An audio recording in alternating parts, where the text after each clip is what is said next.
capítulo 14, do verso 22 ao 27, diz assim: E logo ordenou Jesus que os seus discípulos entrassem no barco e fossem adiante, para outra banda, enquanto despedia a multidão. E despedida a multidão, subiu ao monte para orar à parte, e chegada já à tarde, estava ali só. E o barco estava já no meio do mar, açoitado pelas ondas, porque o vento era contrário. Mas à quarta vigília da noite, dirigiu-se Jesus para eles, caminhando por cima do mar. E os discípulos, vendo caminhar sobre o mar, assustaram-se, dizendo: é um fantasma. Em outras versões também podem dizer: ficaram aterrorizados e gritaram: é um fantasma. Com medo assim gritaram.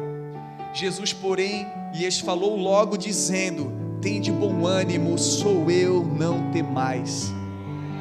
Essa palavra falou de uma maneira maravilhosa para com o nosso povo de Areias, e eu quero compartilhar essa palavra com vocês, com os meus irmãos aqui nessa noite também. Convido você a fechar a sua Bíblia, a tomar o seu assento. Obrigado, Deus, pela tua palavra. Fale conosco, Pai, nessa noite, em nome de Jesus. Estamos na campanha Águas que Saram. Essas águas, elas já estão correndo sobre esse lugar. Essas águas, elas já estão passando sobre este lugar. E águas que passam, não voltam mais. E a palavra de Deus diz que do Senhor jorra rios, de águas vivas do seu trono. E essas águas que passam, elas não voltam. Eu acredito que é por isso que os anjos, eles ficam 24 horas dizendo: Santo, Santo, Santo, porque cada vez que eles olham a majestade do Senhor, eles veem algo novo e declaram: Santo, Santo, Santo, Santo. Esses dias eu estava me perguntando: será por que os anjos 24 horas ficam declarando Santo, Santo, Santo? Aí me veio isso à mente: é porque cada vez que eles olham para Deus, algo novo é revelado. Então essas águas estão passando sobre esse lugar, então não perca a oportunidade. Essas águas que passam é uma oportunidade que você está tendo nessa noite. E nessas águas tem um ingrediente para ser entregue a você nessa noite. Esse ingrediente se chama paz. Essas águas que saram nela ali possuem algo chamado paz. A verdadeira paz que está acima do entendimento humano. Como diz lá em Filipenses 4:7, e a paz de Deus que excede todo entendimento, guardará o vosso coração e a vossa mente em Cristo Jesus. A promessa é esta para essa noite: que a paz guardará o seu coração, as suas emoções, a sua mente, os seus pensamentos em Cristo Jesus. Isaías 9:6 diz que ele será chamado maravilhoso, conselheiro, Deus forte, Pai da eternidade e príncipe da paz. Então, essa paz guardará a sua mente, os seus pensamentos, as suas emoções no príncipe da paz, em Jesus Cristo, a rocha eterna. Oh, aleluia! Você pode exaltar o Senhor, glorificar ao Senhor. Nós vemos aqui então a travessia. Jesus, ele ordenou aos seus discípulos: entrem no barco. O barco pode ser a sua igreja, a sua família, o seu trabalho. Entrem no barco. Com isso nós aprendemos que nós não vivemos sozinhos. Nós precisamos de alguém. Por isso, não procure viver sozinho, você precisa de alguém. O barco, o mar é o meio que vivemos, a travessia a nossa vida. E no meio desta travessia, nos deparamos com tempestades. Queiramos ou não, as tempestades surgem. Pequenas ou grandes, elas surgem. Mesmo sendo discípulos de Cristo, a tempestade surge.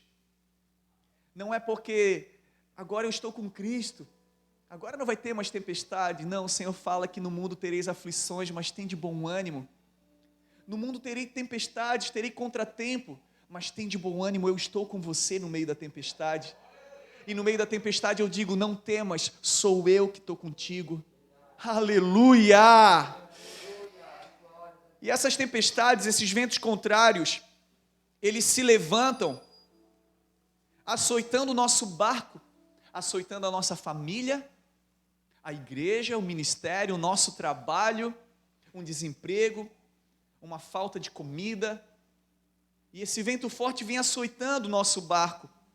Estas tempestades, elas podem ser o que? As decepções, as frustrações, talvez por más decisões que tomamos, a perda de algo, até mesmo de alguém. Como identificar se a luta que você está passando é uma tempestade? Como que nós podemos identificar? Será que o que eu estou passando é uma tempestade? Primeiro ponto, a situação ela fica descontrolada. No meio da tempestade, você perde total controle da situação, pois é uma força maior que a nossa. No texto de Mateus, no verso 24 que nós lemos, diz que os discípulos estavam enfrentando um vento forte e contrário. Eles estavam remando há quase 9 horas. Eu acredito que os atletas mais treinados também estariam exaustos. E os discípulos estavam há quase 9 horas e não saíam do meio do mar da Galileia. Talvez você se sinta assim, no meio deste mar, remando há dias, remando há meses, diante dessa tempestade, está ali remando há anos, e você não consegue sair do meio do mar. Talvez você chegou aqui nessa noite se sentindo assim, cansado, exausto. Senhor, eu já estou remando há tanto tempo, Senhor, e eu não consigo sair do meio desse mar. Eu olho para o lado, vejo onda, para o outro lado, tempestade, para frente vento forte. Senhor, eu não consigo mais, eu estou exausto, Senhor. E a tempestade, ela machuca a alma. Traz medo, a tempestade ela traz desespero, traz ações involuntárias. Sabe, é aquilo assim, ó, eu não queria ter dito isso, eu não queria ter agido assim. Essa tempestade me forçou a falar algo que eu não queria ter falado. Talvez no meio de uma situação, de uma tempestade, você disse algo para alguém que não deveria ter dito. E você depois foi para casa pensando, eu não deveria ter dito aquilo. Foi uma ação que? Involuntária no meio da tempestade. Olha o que a tempestade faz conosco. Mas deixa eu te passar uma ação voluntária agora. Se você reconheceu que no meio da tempestade você falou algo que não deveria para alguém, corra lá e fala com essa pessoa e peça perdão. Corrija isso. Que haja cura nessa noite em nome de Jesus. Então a tempestade às vezes nos força em ter ações involuntárias, ações irracionais. A tempestade traz cansaço, paralisia, a pessoa fica sem reação, perde-se também o equilíbrio, a alma machucada passa a sentir o quê? Angústia, desânimo, depressão. E o que nós temos vivido hoje?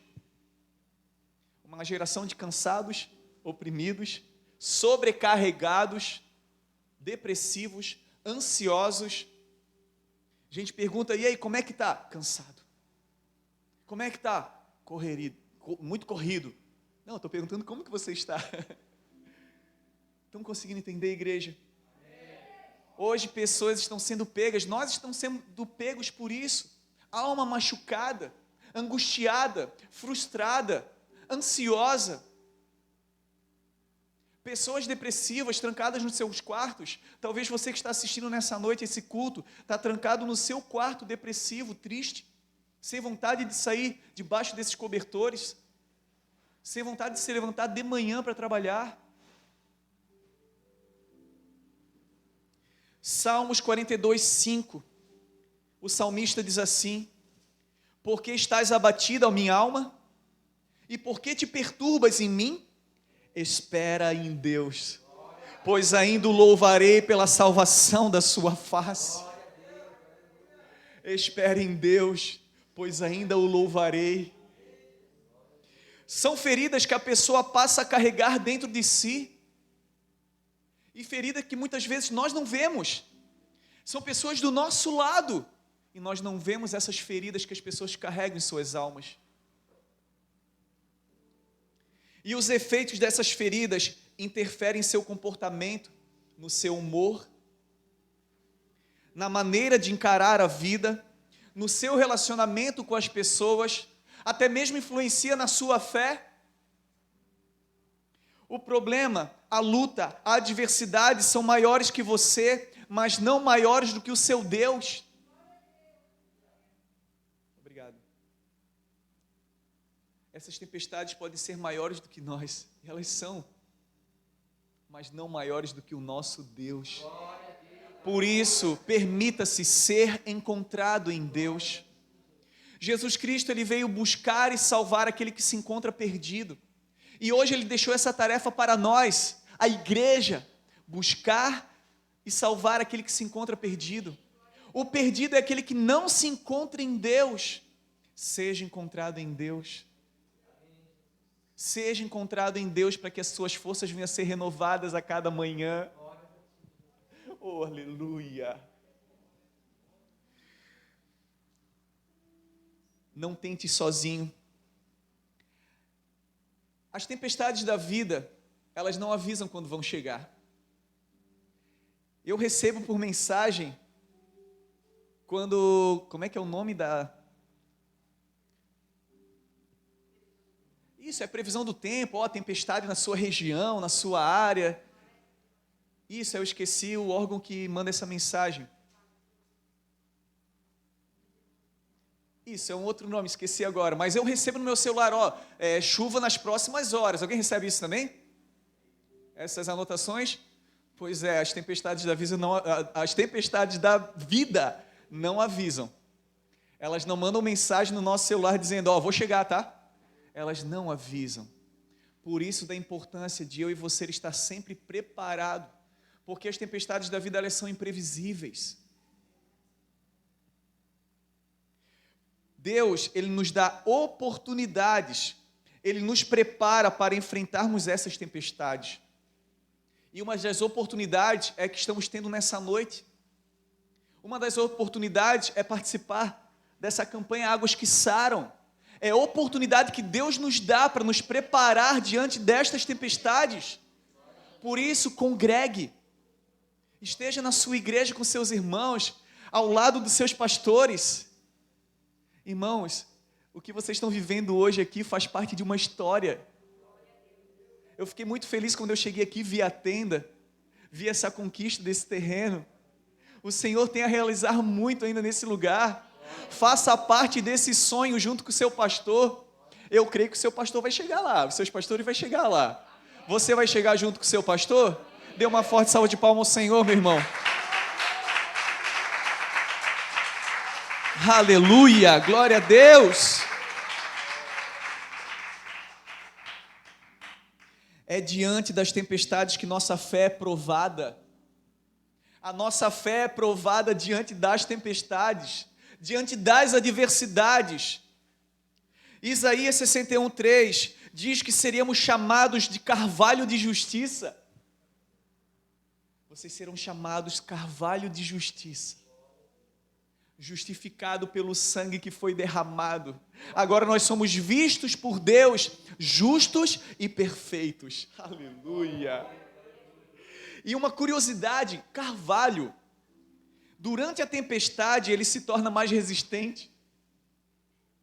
Suas raízes se firmam e se aprofundam mais durante o tempo da adversidade. Quanto mais tempestade, quanto mais adversidade, quanto mais vento, as raízes do carvalho elas ficam mais fortes. Olha aí, irmão. Carvalho de justiça. Quanto mais vento contrário, quanto mais adversidade, mais tempestade, mais a sua raiz fica firme na rocha que é Cristo. Aleluia! Isto através da palavra de Deus em nossas vidas. Nele conseguimos, nele conquistamos. Não é pela nossa força, pelo que sabemos, mas sim por o que ele é. Não deixe o pavor dominar a sua vida. O medo tem uma base racional. O medo é uma defesa do ser humano. O medo, ele tem o seu lado positivo. Ele nos torna mais atentos, cuidadosos. Lembra quando a gente começou a dirigir? A gente dirigia com medo, né? Aquele medo bom. Aquele medo que nos deixava mais atenciosos, mais cuidadosos. Mas depois, com o tempo, o que acontece? A gente perde totalmente o medo. A gente já não começa a ser tão cuidadoso assim. É ou não é, irmãos? Irmãs? Não é verdade? A gente já começa a partir para uma certa imprudência. Então o medo sadio, ele é essencial para nós. Aquele medo que nos gera uma certa atenção, um certo cuidado. Estão comigo aqui, irmãos? Estão entendendo? Porém, agora não podemos deixar esse medo se transformar no pavor. Existe uma diferença do medo e do pavor. Já o pavor é um medo incontrolável. Quantos aqui já foram no Beto Carreiro? Na Big Tower? Oi, irmão, já foi? Eu fui na Big Tower várias vezes. E mesmo tendo ido várias vezes, eu fui de novo. Cheguei lá em cima. Olha, irmãos, para ver como é coisa rápida do pavor tocar a tua mente, tá? Nas situações da vida. Cheguei lá em cima, olhei aquela vista lá de cima, já dei abertura para o pior acontecer. Quando eu dei abertura na minha mente para o pior acontecer, foi coisa de segundos, veio um pavor incontrolável dentro de mim. Já começou a carne junto com o osso, sabe aquilo, não sei quem já teve esse estágio de pavor, né? Ou quando foram começar a dirigir, talvez sentiram esse pavor, quando foram andar de avião, né? Ou numa entrevista de emprego. Foi coisa de segundos. Mesmo eu tendo ido já várias vezes, eu deixei a minha mente se abrir ali, pensei no pior, e eu já comecei aquele estágio de pavor, coisa de segundos, eu já me centrei de novo. Opa, não, já fui várias vezes, que é isso? Não, em nome de Jesus, eu vou descer, vai estar tranquilo, eu vou me divertir. Mas é para que os irmãos entendam que não é brincadeira. Por isso que a tua mente venha estar revestida no Senhor. Que a paz que excede todo entendimento venha guardar a tua mente, os teus pensamentos, as tuas emoções. Se o pavor dominar uma pessoa, ela vai produzir o que? Um desequilíbrio da sua estrutura emocional, causando a perda do raciocínio lógico. E todo o potencial que temos é neutralizado, levando a não agir, ou então agir de uma maneira descontrolada. E na maioria das vezes é descontrolado, né? De vez em quando a gente encontra alguém descontrolado por aí. Todo dia. E a pessoa pode vir o quê? A ter delírios, ilusões. Diante de um pavor, de um medo incontrolável, a pessoa, ela pode vir a ter delírios e ilusões. A palavra de Deus revela isso. Que os discípulos, tomados pelo pavor, viram Jesus vindo sobre as águas e acharam que estavam vendo quem? Um fantasma. Então o pavor, ele faz com que a tua mente veja e pense coisas que não existem e nem foram faladas. Nesse medo incontrolável, a tua mente gera pensamentos e você acha que ouviu algo que ninguém falou e você nem viu isso. Eles tiveram o quê? Uma visão corrompida, uma visão distorcida.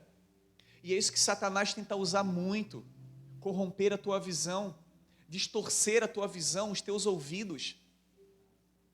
O pavor faz com que a pessoa pense que está vendo ou ouvindo coisas que não estão ocorrendo ou estão sendo ditas. Meu irmão, minha irmã, se você estiver passando por uma tempestade, ou se ela chegar, não permita que o pavor domine você. Diga para o seu irmão, não permita que o pavor domine você. Que a paz que excede todo entendimento venha guardar a tua mente e o teu coração em nome de Jesus. E essa paz, ela está correndo sobre esse lugar nas águas que saram. É o ingrediente dessa água que sara, essa paz que excede todo entendimento. Aleluia. Isaías 41:10, não temas, porque eu sou contigo, não te assombres, porque eu sou teu Deus, eu te fortaleço e te ajudo e te sustento com a destra da minha justiça.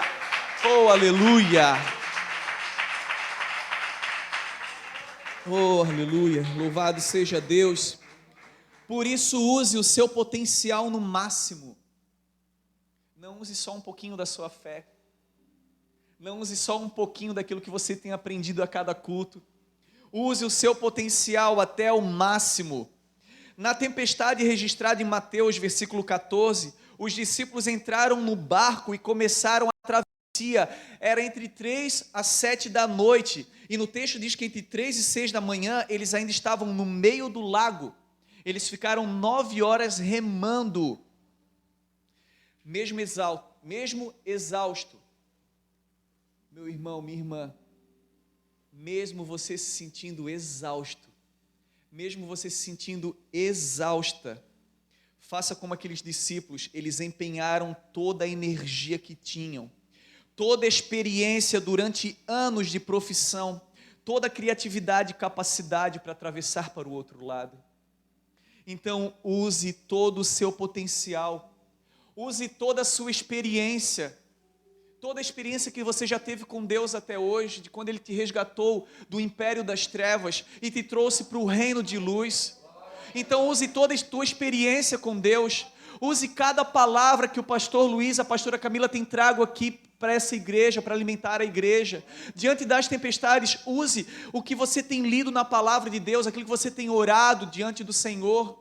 Use toda a sua experiência, toda a sua energia, toda a sua capacidade, no seu limite máximo, para que você não seja engolido pela tempestade. Por isso se prepare, esteja preparado. Um lutador, ele não se prepara no dia da luta, ele se prepara mesmo não tendo nenhuma luta marcada, ele vem treinando. Ele não sabe quem que vai ser o próximo adversário, mas ele se prepara no seu máximo, no seu limite máximo.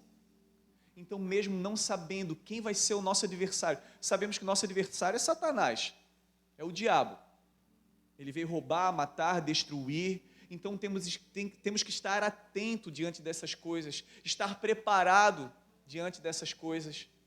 Estão aqui comigo, igreja? Amém. Aleluia. Então, meu irmão, não desista de lutar. Diga para essa pessoa, não desista de lutar. Isso, não desista de lutar, pastor Luiz. Não desista de lutar, pastora Camila. Aleluia. Se os discípulos largassem o remo, ou desistissem de lutar, será o que aconteceria no meio daquela tempestade? Se você desistir de lutar nesse momento, será o que vai acontecer no meio dessa tempestade? Ou a tempestade que você já venceu, se você tivesse desistido, o que teria acontecido contigo? Aquele vento talvez os levaria para naufrágio, ou jogaria o barco sobre as pedras, ou então eles poderiam ter voltado para o lugar onde saíram. Talvez quantas vezes você já pensou, né? Quer saber, eu vou voltar para o lugar que eu saí. Você está no meio dessa caminhada, desse trajeto chamado vida. Dentro do barco da igreja, família, trabalho. E os acontecimentos da vida, as ondas fortes vêm e vão. Talvez quantos pensaram em parar de remar, ou até mesmo voltar. Quer saber? Está dando certo para mim não. Essa vida aí com Cristo não está dando certo não, eu vou voltar. Voltar lá de onde saí mesmo. Não, meus irmãos. Os discípulos, eles não pararam de remar, eles não voltaram para o lugar de onde saíram, porque eles tinham um objetivo.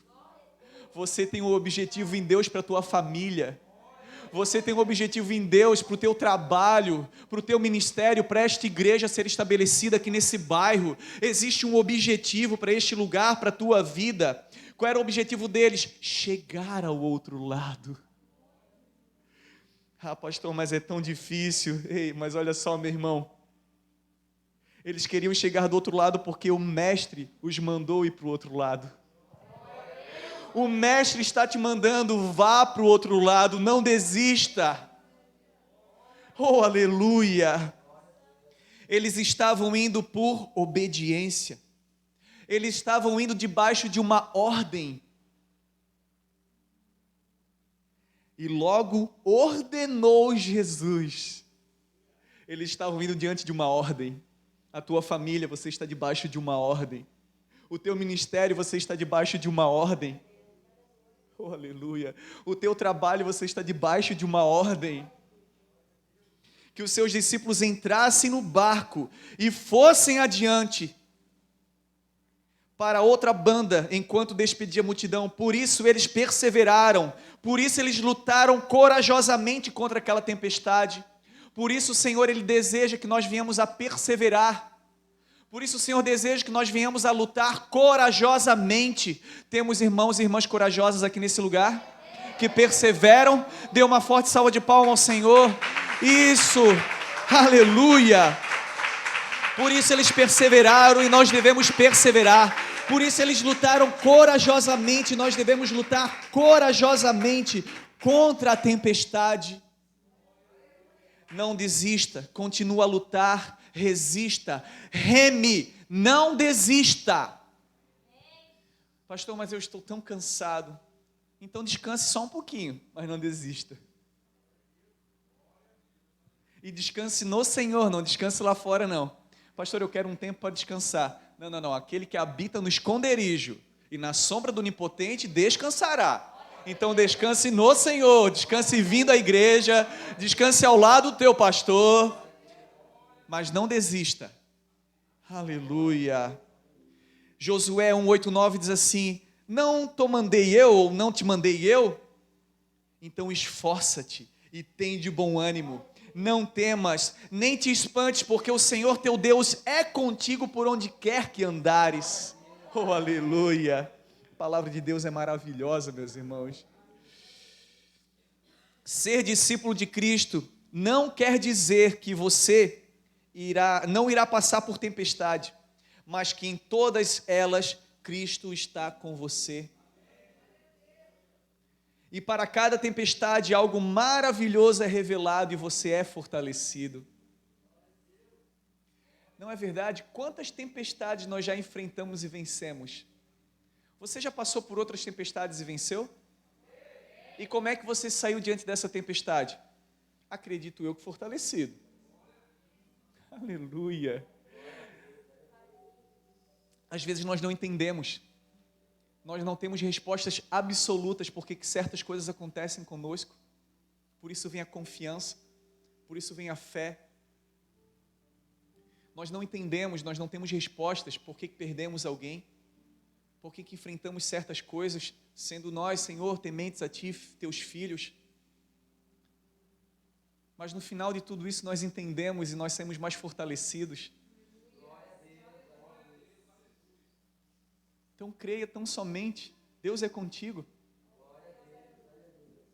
Ele é o nosso socorro sempre presente.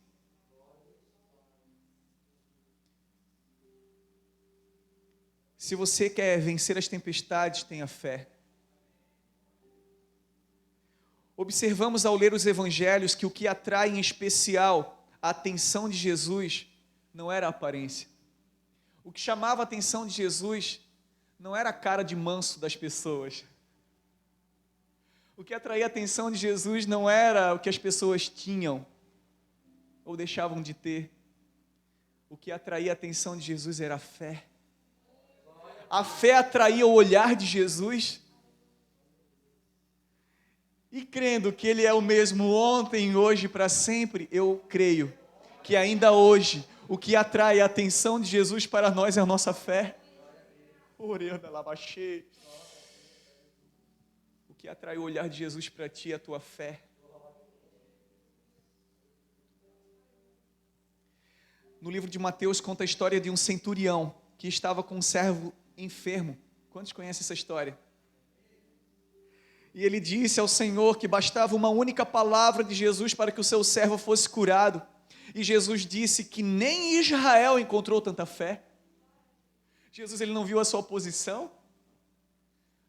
Ou o enfermo, ele viu a fé daquele homem. Em Lucas também conta o relato de uma mulher que sofria de fluxo de sangue. Quantos conheciam, já leram essa passagem, ouviram? E ela tocou em Jesus, e Jesus diz: tem bom ânimo, filha, a tua fé te salvou. Pastor Luiz, eu acho que eu só me contentava pelo filho. Talvez não precisava nem me curar, Senhor. Eu me contentava só com o filho. Aquela mulher, ela tocou nas vestes de Jesus. E ao ter com aquela mulher, Jesus, ele disse: tem de bom ânimo, filha. Eu me contentaria, Jesus, apenas me olhar e chamar assim, ó: tem de bom ânimo, filho. Já pensou ser chamado de filho pelo próprio Deus?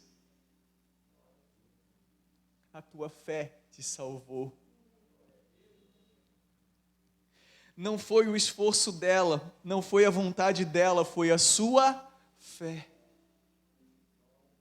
Não é o que deseja o teu coração, não é a tua vontade, não é o teu esforço, mas é a tua fé.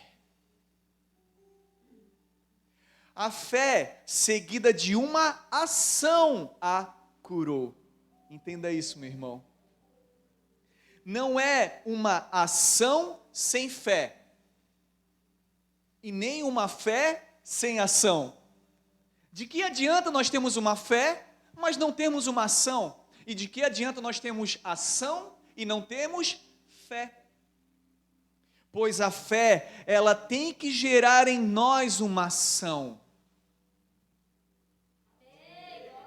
Você atentou nessa, meu irmão? A fé gera em nós uma ação. Esta tempestade não vai durar para sempre. Creia que ela não vai destruir você. Clame por Jesus. Este é um dos benefícios do crente. Então se a tempestade me alcança também, então de que adianta? Esse é um dos benefícios do crente. Ter para quem pedir socorro. Meu irmão, talvez quantas vezes na tua vida, você não sabia para quem clamar por socorro. Talvez por tantos lugares você procurou ajuda, socorro e não encontrou. E em Jesus você encontrou o socorro sempre presente. Então esse é um dos benefícios do crente. Ter para quem clamar. Ter para quem pedir socorro. Por isso, diante da tempestade, clame por Jesus. Que Ele é o socorro sempre presente. Aleluia. Os discípulos disseram a Jesus na tempestade relatada em Marcos: Senhor, não te dá que pereçamos? E Pedro, ao sentir-se afundando, disse: Senhor, salva-me. Por isso, clame por Jesus. Jesus, me socorre. Hoje você tem onde pedir socorro. Hoje você sabe a quem ligar para pedir socorro. Hoje você está no lugar certo para pedir socorro. Por isso não deixe esse lugar. Você está no lugar certo para clamar por socorro. Não deixe essa congregação. Você está no lugar onde o Senhor habita. Somos a habitação do Espírito Santo de Deus, mas fazemos parte de um corpo, a igreja, onde Cristo é o cabeça. Então a palavra do Senhor, ela nos orienta. Não deixe a congregação como alguns fazem, ainda mais como quando se vê que está se aproximando aquele dia. E nós temos visto nos noticiários, a vinda de Cristo está próxima. Então quanto mais nós ouvimos e vemos que o Senhor Jesus já está voltando, mais ainda nós devemos estar reunidos, congregados com os nossos irmãos, nos aquecendo, Porque a brasa, quanto mais perto uma das outras, ela aquece uma outra. Então aqui é o lugar onde a gente se aquece, para que ninguém venha ficar frio. Aleluia. Então você está no lugar certo. Obedeça a Jesus. Para encerrarmos nessa noite, obedeça a Jesus. Bem melhor é obedecer do que sacrificar, né? Se você quer vencer, diga assim para o seu irmão: você quer vencer? Então obedeça a Jesus. E é tão bom, meu irmão, é tão bom, minha irmã, obedecer por amor. Não obedecer por medo, sabe? Não obedecer por pavor. Mas é tão bom obedecer por amor. Essa aliança que carregamos para aqueles que são casados, é tão bom quando a gente carrega por amor. Não por força, nem por medo, porque senão ela fica apertada, né? Ela começa a apertar, começa a querer arrebentar, aí a gente quer remendar. E a nossa obediência, o nosso relacionamento com Deus tem que ser por amor, para que a aliança com Ele não venha arrebentar e a gente queira remendar, né? O remendo logo em seguida estoura de novo. Então que a nossa aliança com o Senhor Jesus venha a ser fortalecida em obediência. Deus ama filhos obedientes. Se perguntarmos aos irmãos que venceram uma tempestade, o fator que os levou à vitória, bem certo que seja a obediência ao Senhor. Se você perguntar a alguém que venceu uma tempestade, qual é a receita aí, qual é o ingrediente de como que você venceu essa tempestade? Eu acredito que a maioria vai falar assim, ó: a obediência ao Senhor me fez vencer. A obediência ao Senhor me fez passar por essa tempestade firme e forte. Os discípulos, eles não desistiram, eles persistiram, eles continuaram mesmo exaustos, porque eles estavam diante de uma palavra de ordem do Senhor, eles obedeceram. Então você está diante de uma palavra de ordem, diante da tua família, você esposo, você filho, você mãe, você está diante de uma palavra de ordem do Senhor, então obedeça ao Senhor. Pois entendemos que a obediência, pois entendemos que devemos obedecer àquele que os ventos e os mares lhe obedecem. Lembra que os discípulos falaram: quem é este? Que até os ventos e os mares lhe obedecem. Nós devemos obedecer esse, que é o nome sobre todo nome. Nós não devemos nos prostrar para a tempestade. Sabe? Nós não devemos nos prostrar, nos encurvar diante da tempestade. Muitos se encontram assim, se curvando diante da tempestade, fazendo da tempestade o seu Deus. Aí a tempestade é o assunto do dia. E aí, irmão, como é que tá? Ah, é a tempestade, né? E aí, meu irmão? Ah, tempestade. Se encurvam diante da tempestade. Nós não nos encurvamos diante da tempestade, mas na tempestade nós nos encurvamos diante de Deus. Convido você a se colocar de pé, a dar uma forte salva de palmas ao Senhor.